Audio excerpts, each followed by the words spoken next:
Hello everyone, myself Diksha and I welcome you all to my channel. As you have seen in the thumbnail, तो आज हम बात करेंगे कि what books should we refer for biochemistry and how to approach biochemistry. क्योंकि even I think and many of you think कि biochemistry is difficult subject, but ऐसा नहीं है. If we keep a systematic approach towards it, it will become very easy to understand it, to read it. But एक systematic way में अगर हम किसी subject को approach करेंगे तो वो बहुत easy होगा. Okay, so सबसे पहले books की बात कर लेते हैं. किसी भी सब्जेक्ट में देखो बेसिकली तीन कैटेगरीज की बुक होती है. First one is the gold standard book. Gold standard books, they have references from the other books. For biochemistry, the gold standard book is this one, the Harper. You can see this is the Harper 31st edition and this is the gold standard book for biochemistry.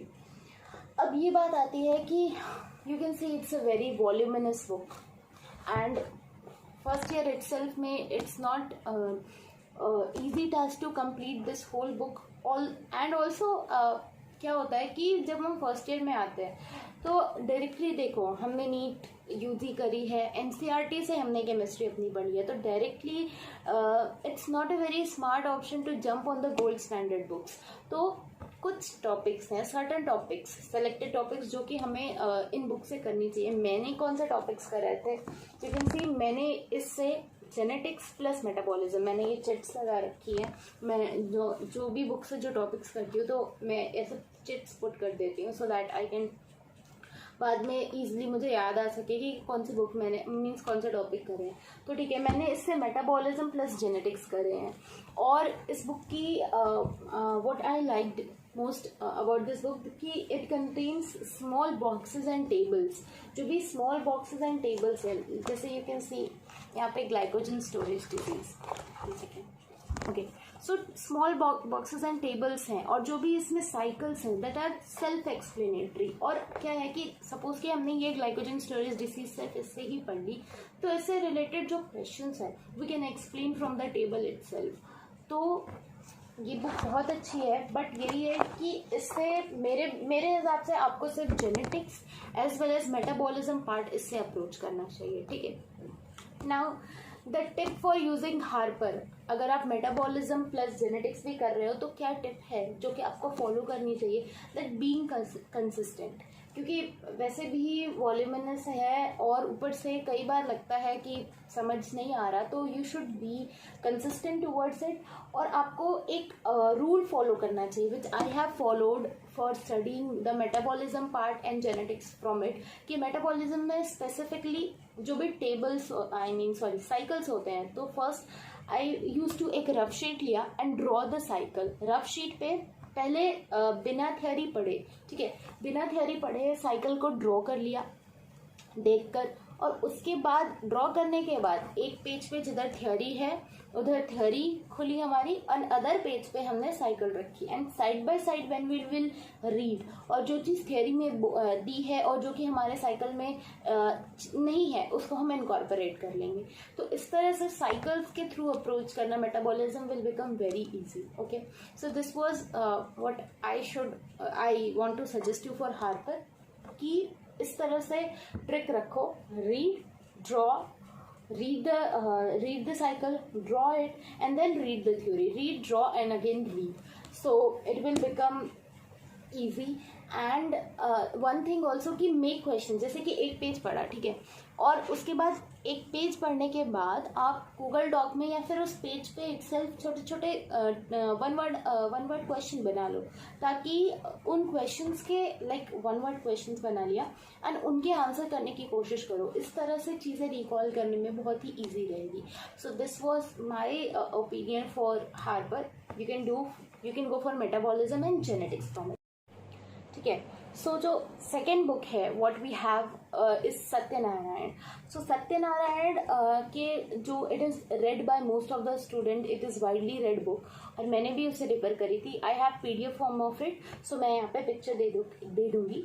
सो और link भी description में I will give सारे books की so that you can buy it.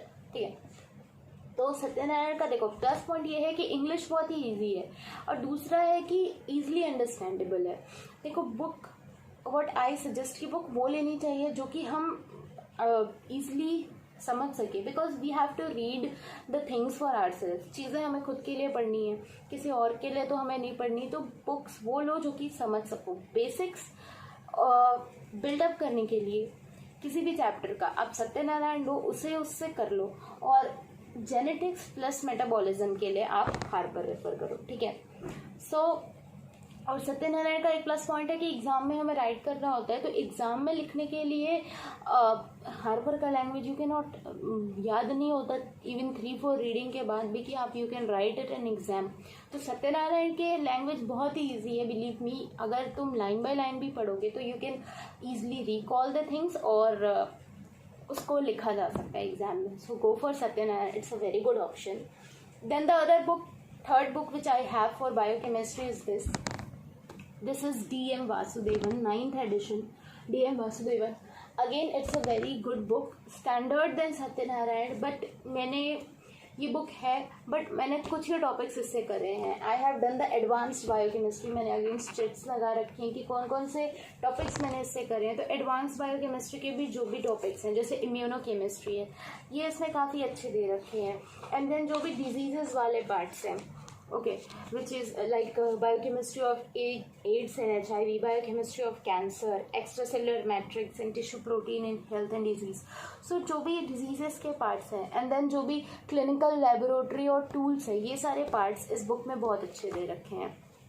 Plus इस एक plus point क्या है कि you can see इसमें बॉक्सेस दिए होते हैं बीच बीच के चैप्टर में, clinical applications. For example, you can see here it is given clinical application of beta oxidation of fatty acids.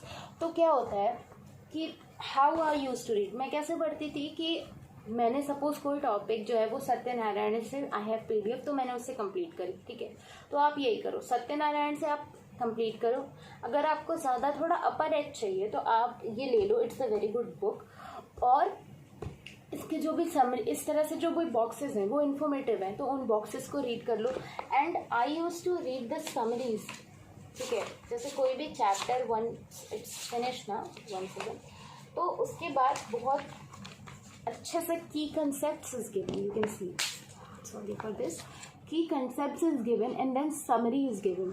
तो मैं एक चैप्टर को सत्यनारायण से कंप्लीट करने के बाद I use to read these boxes. Again you can see यहाँ पे बॉक्सेस दे रखे हैं, तो बॉक्सेस अपर एज एक इन्फॉर्मेशन प्रोवाइड करते थे। And then you can go through the key concepts, you can go through the summary. और उसके बाद इसमें जो प्लस पॉइंट है, इसका जो पीछे क्वेश्चन दे रखा है वो बहुत ही स्टैंडर्ड है। Like you can see, short answer questions, we have the given reasoning type questions, very short, we have multiple choice questions. So ये सारे questions I used to do, I used to practice them.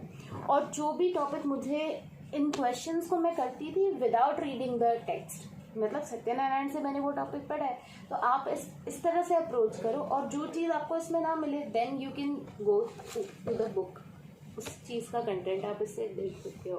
तो इसका भी link मैं description में provide कर दूंगी। And the last book which I want to refer is that this MCQ book, this is by Rebecca James. You can see MCQ books, it contains a lots and lots of MCQs from all the books, from the standard books to the all the books, from Harper, from Lippincott, from Vasudevan, Satyanarayan. So you can, it's a must buy book, क्योंकि अब इसे use कैसे करना है। आपने कोई topic जो है, ठीक है, सत्यनारायण से किया, उसका जो भी कंसेप्ट्स वगैरह आपको वासुदेवन से देखना था वो देख लिया। एंड देन इसमें है ना कि टॉपिक वाइज है, यू विल गेट, सपोज कि तुमने अमीनो एसिड फिनिश किया तो you can see chemistry of amino acid, फिर general amino acid metabolism, aromatic amino acid, simple amino acid. So topic wise MCQs जितने भी इमेज बेस्ड क्वेश्चन जितने भी exams में आए हुए हैं, तो it's very become, it will be easy, क्योंकि बाद में इतना पॉसिबल नहीं होता है MCQ सॉल्व करना, तो बेटर है कि अभी से सॉल्व करें। इसका भी लिंक मैं डिस्क्रिप्शन में दे दूँगी। Okay, so these were books. Now the point is कि हमें अप्रोच कैसे रखनी है। सो फर्स्ट ऑफ ऑल देखो, जनरल बायोकेमिस्ट्री के लिए मैं बोलूँगी कि हमें फ्लो चार्ट अप्रोच रखना चाहिए। फ्लो चार्ट अप्रोच कैसे रखनी चाहिए। सपोज कि एंजाइम्स हमने पढ़ा, ठीक है, तो हमने एक फ्लो चार्ट बना दिया कि एंजाइम्स में सपोज हमारा है कि enzyme inhibition we put a heading, फिर है रिवर्सिबल और नॉन इरिवर्सिबल इनहिबिशन। तो इस तरह से फ्लो चार्ट अप्रोच हमें रखनी चाहिए जनरल मेटाबॉलिज्म के लिए। एंड जो अप्रोच मतलब बेसिक जो मेन मेटाबॉलिज्म है which is the you can say the heart of biochemistry is the metabolism thing, उसके लिए हमें साइक्लिक अप्रोच रखनी चाहिए और साइकिल्स को हमें ड्रॉ करना चाहिए। जैसे कोई भी metabolism you can see, suppose this is my notes glycogenolysis, you can see this is glycogenolysis. तो मैंने क्या किया, सबसे पहले आई हैव ड्रॉन द जो भी ये डायग्राम तो सत्यनारायण का ही है कि ग्लाइकोजीनोलाइसिस ड्रॉ किया।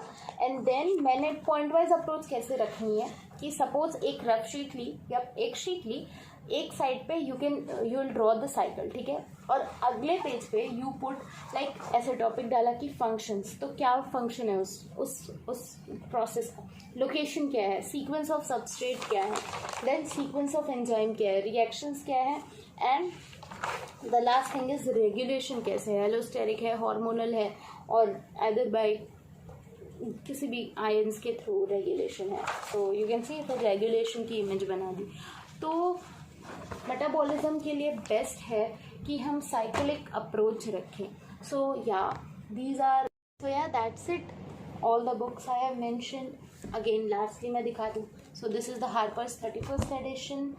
सत्यनारायण की PDF मेरे पास थी, तो लिंक डिस्क्रिप्शन में, you can check it out. This was our 9th edition, the latest edition for DM Vasudevan, yeah, and this was Rebecca James, ठीक है। ऑनलाइन रिसोर्सेज फॉर बायोकेमिस्ट्री मैंने मेंशन नहीं करी क्योंकि देखो फर्स्ट ईयर में इतना टाइम नहीं रहता। We have other subject too, we have anatomy too, and bio you can see physiology, Guyton and Hall कितनी वॉल्यूमिनस है, तो इतना टाइम नहीं होता है कि ऑनलाइन रिसोर्सेज यूज़ करें। पर्सनली मैंने यूज़ नहीं करी थी any of the online resources, prep ladder और एनीथिंग, बट अगर किसी को उसके रिगार्डिंग कुछ पूछना है तो प्लीज़ कमेंट डाउन बिलो, तो फिर मैं उसके लिए एक सेपरेट वीडियो बना दूँगी। Otherwise I reply in the comment below कि जो भी आपकी क्वेरीज होंगी, एंड और भी कोई रिलेटेड क्वेरीज है मेरे वीडियो से रिलेटेड या फिर किसी भी related, so please comment down below. And yeah that's it, I have tried to incorporate all the things.